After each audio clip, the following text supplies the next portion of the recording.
कार्यपत्रक सबसे पहले 61 का सॉल्यूशन। यहाँ पर प्रश्न 1 है, जो नीचे दिए गए गद्यांश को पढ़ें और विराम चिन्हों का प्रयोग करते हुए पुनः आपको लिखना है।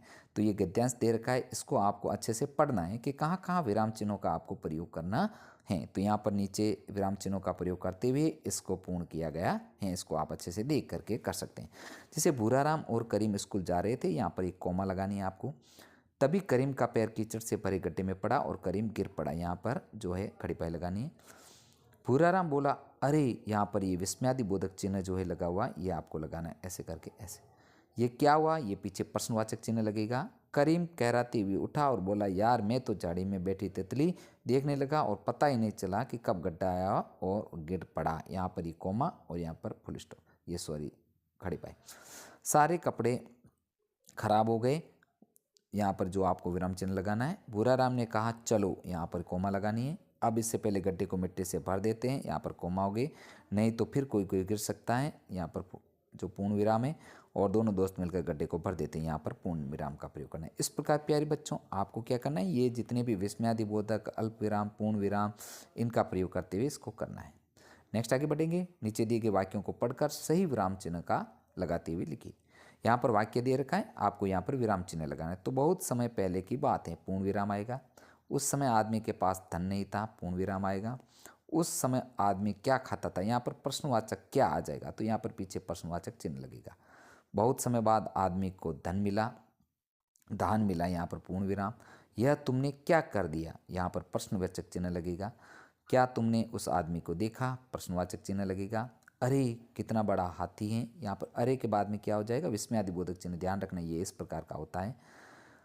और पीछे प्रश्नवाचक चिन्ह लगेगा। सभी को माता पिता का आदर करना चाहिए, तो यहाँ पर पीछे पूर्ण विराम आ जाएगा। इस प्रकार प्यारे बच्चों, ये विराम चिन्हों का प्रयोग आपको पूर्ण करना है। बढ़ेंगे आगे, कार्यपत्रक 62 का सॉल्यूशन देखते हैं। माना कि आप कक्षा 5 के छात्र हैं, आपकी कक्षा के सभी बच्चे पिकनिक पर जाना चाहते हैं। इसके लिए आप अपने प्रधानाध्यापक जी को पिकनिक पर जाने हेतु प्रार्थना पत्र लिखिए। कुछ जरूरी सूचना को शामिल कर सकते हैं, जैसे कक्षा के कितने बच्चे जाएंगे, कब जाएंगे, आने जाने का साधन, कितने दिन का भ्रमण होगा और कहाँ कहाँ घूमेंगे आदि। तो यहाँ पर जो है आपको जो है प्रधानाचार्य को जो है पत्र लिखना है। तो यहाँ पर सबसे पहले आपको क्या करना है बच्चों, सेवा में श्रीमान प्रधानाध्यापक महोदय, राजकीय उच्च प्राथमिक विद्यालय चाकसू, ये पूरा वाक्य आप कौन से स्कूल में पढ़ रहे हो वो लिखना है। विषय क्या है, पिकनिक पर जाने हेतु। अब इसके बारे में आपको महोदय जी, नम्र निवेदन है कि हम कक्षा 5 के 25 छात्र 5 दिन के लिए पिकनिक पर जाने हेतु माउंट आबू जाना चाहते हैं। हम लोग सोमवार जो है 20/10/2023 को जाकर 25/10/2023 को पुनः लौट आएंगे। ट्रेन का सफ़र करेंगे, आबू रोड पहुंचकर टैक्सी से माउंट आबू जाएंगे। वहां हम गुरु शिखर, नक्की झील, दिलवाड़ा मंदिर देखेंगे। हमारी कक्षा अध्यापक जी साथ हमें पिकनिक पर जाने की अनुमति प्रदान करें। इस प्रकार प्यारे बच्चों आपको इसको करना है। और पीछे जो धन्यवाद देना है और यहाँ पर तारीख आ जाएगी और यहाँ पर आपका आगे का शिष्य सुरेश, कक्षा 5 का विद्यार्थी। इस प्रकार प्यारे बच्चों आपको जो पिकनिक जाने का यह पत्र लिखना है। आगे है कार्यपत्रक 63 का सॉल्यूशन। नीचे लिखे शब्दों में इला शब्द जोड़कर नए शब्द बनाइए। तो यहाँ पर जो है जैसे गर्वीला बनेगा, कंटीला, नशीला और पथरीला। इसका अर्थ होगा गर्वीला का जिसमें घमंड न हो, जिसमें घमंड हो, जिसमें कांटे हो, जिसमें नशा हो और जिसमें कंकड़ पत्थर हो। नेक्स्ट है नीचे लिखे शब्दों में बे जोड़कर नया शब्द बनाइए। तो यहाँ पर जैसे बे मतलब मतलब बिना मतलब का, बेकार बिना काम का, बेखबर बिना खबर का, बेकसूर बिना कसूर का, बेसहारा बिना सहारे का, बेईमान बिना ईमान का और बेइज्जत बिना इज्जत का। नेक्स्ट आगे शब्द में मूल शब्द व प्रत्यय को पहचान कर लिखिए। जैसे दुकानदार, दुकान धनदार, दूध धन वाला, सुंदर धनता और गाड़ी धनवान, गाड़ीवान। आगे बढ़ेंगे कार्यपत्रक 64 का सॉल्यूशन। अपने मित्र सहेली को बहन की शादी में हेतु आपको क्या करना है, एक निमंत्रण पत्र देना है। तो यहाँ पर जैसे ऊपर सबसे पहले पत्र में आपको तारीख आएगी और जयपुर आएगा। अब प्रिय मित्र या प्रिय सहेली नीलम, मैं कुशल पूर्वक हूँ, आप भी कुशल पूर्वक होगी। मुझे यह बताकर अत्यंत खुशी हो रही है कि मेरी बड़ी बहन की शादी दिनांक 25/12/2023 को निश्चित हो गई। बारात जयपुर से आएगी, सभी सहेलियाँ आ रही हैं, तुम भी उसके साथ आ जाना। 2 दिन पहले आकर मेरे काम में सहयोग करना, साथ ही अपने मम्मी पापा भाई को भी लेकर आना, साथ मिलकर खूब मज़े करेंगे। अतः पुनः निवेदन है कि तुम 3-4 दिन पहले ही आ जाना, मैं तुम्हारा इंतज़ार करूँगी। तुम्हारा मित्र रंजना, तुम्हारी मित्र रंजना। इस प्रकार प्रिय विद्यार्थियों, ये जो है आपको बहन की शादी का निमंत्रण पत्र आपको अच्छे तरह से पूर्ण करना है और इसको आपको अच्छी तरह से हल करना है। अब आगे है कार्यपत्रक 65 का सॉल्यूशन। नीचे दिए गए चित्र को देखकर इसके बारे में आपको एक छोटी सी कहानी, ये क्या लिखा हुआ है इसको अच्छे से देखना है। और जैसे घने पेड़ की छाया में सोहन मीठी बांसुरी बजाए, ठंडी शीतल शांत नदी में सोहन अपनी नाव चलाए। फिर इसको आगे बढ़ाना है।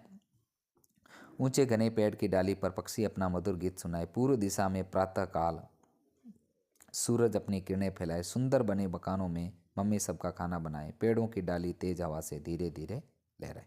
इस प्रकार प्रिय बच्चों इसको जो पूर्ण करके आपको करना है। आगे बढ़ेंगे आकलन 11 का सॉल्यूशन। मुझे अपने पिताजी को पत्र लिखना है, मैं संबोधन में क्या लिखूंगा? तो यहाँ पर क्या आएगा? पिताजी को पत्र लिखना है तो आदरणीय आएगा। दुकान में दार लगता है तो दुकानदार शब्द होता है। धन में वान लगने से क्या शब्द बनेगा? धनवान। आगे है किस शब्द में बे उपसर्ग नहीं? तो सभी में जो बे उपसर्ग नहीं। तुम्हारा क्या नाम है? वाक्य में विराम चिन्ह। तुम्हारा क्या नाम है यानी कि पीछे प्रश्नवाचक चिन्ह है तो यहाँ पर प्रश्नवाचक चिन्ह लगेगा। नीचे लिखी कहानी में विराम चिन्ह हटा लिए गए हैं, आप इनका सही स्थान पर प्रयोग कीजिए। तो यहाँ पर जो है आपको क्या करना है? विराम चिन्हों का प्रयोग लगाना है। जैसे यहाँ पर पूर्ण, एक खरगोश था, ये पूर्ण विराम लगेगा। वह पेड़ के नीचे सो रहा था, पूर्ण विराम। अचानक जोर आवाज़ आई, पूर्ण विराम।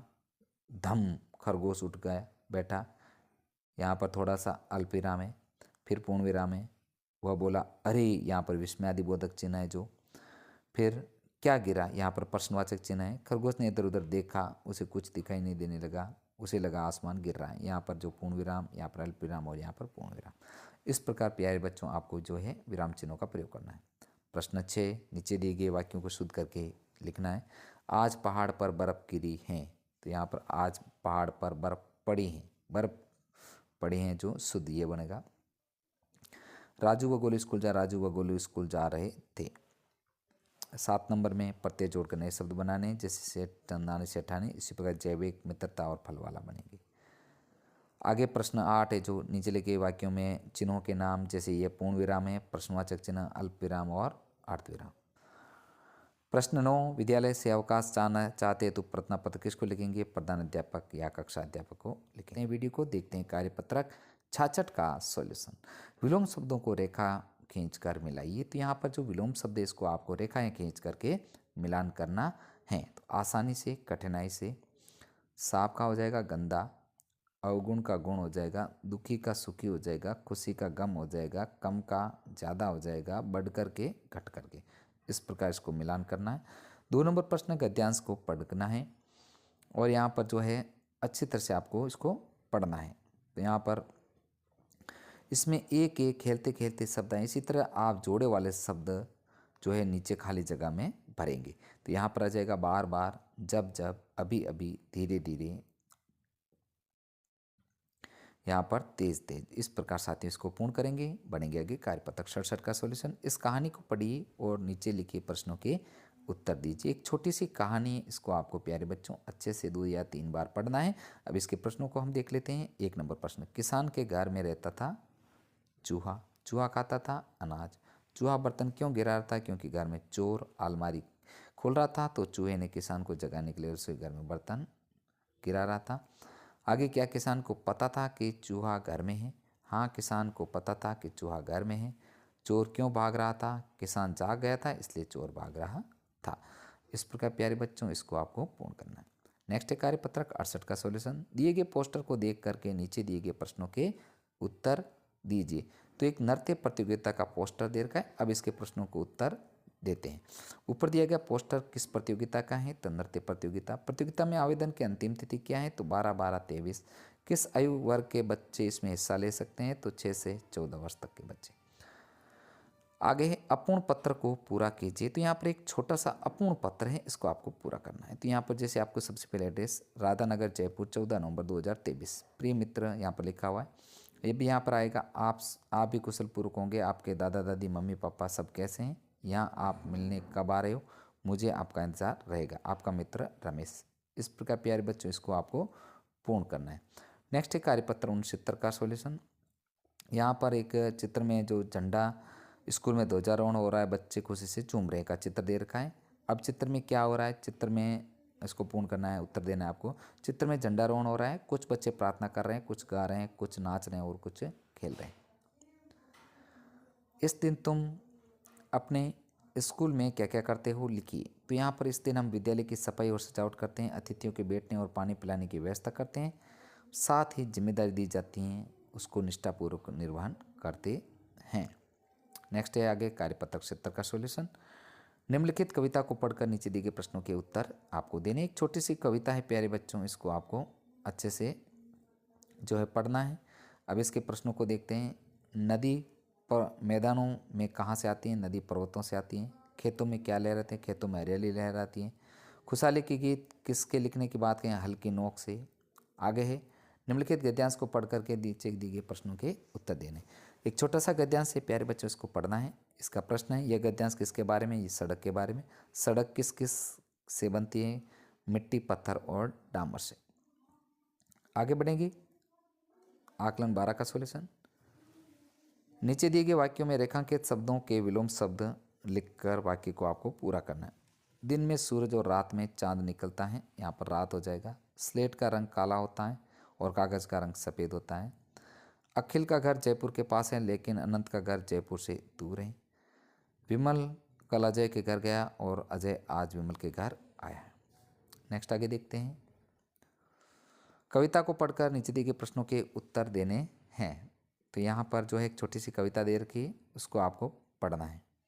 अब इसके प्रश्नों के उत्तर दे। चंचल शब्द का अर्थ है लगातार गतिशील रहना। पतंग उड़ाने में आनंद आता है, न तेज हवा हो न अधिक धीमी हो। सबके मन को लुभाती पतंग का अर्थ है उपयुक्त सभी। आसमान का समानार्थी शब्द है आकाश। कविता में आई युग्म शब्द लिखी रंग बिरंगी, सरासर, फर फर, खेल तमाशे। प्रश्न 7 पतंग उड़ाने से पहले आप क्या क्या तैयारी करते हैं? तो पतंग उड़ाने के लिए धागा, चारकी लाते और मांझा लाते हैं। इस कविता के नाम लिखिए रंग बिरंगी और पतंग। प्रश्न 9 है जो गाय के दूध की पौष्टिकता का एक छोटा सा विज्ञापन बनाइए। तो यहाँ पर एक गाय का दूध, गिलास, बच्चे और चित्र बनाना। बच्चों को दे गाय का दूध, शुद्ध देसी गाय का पौष्टिक दूध। एक छोटा सा विज्ञापन बन गया।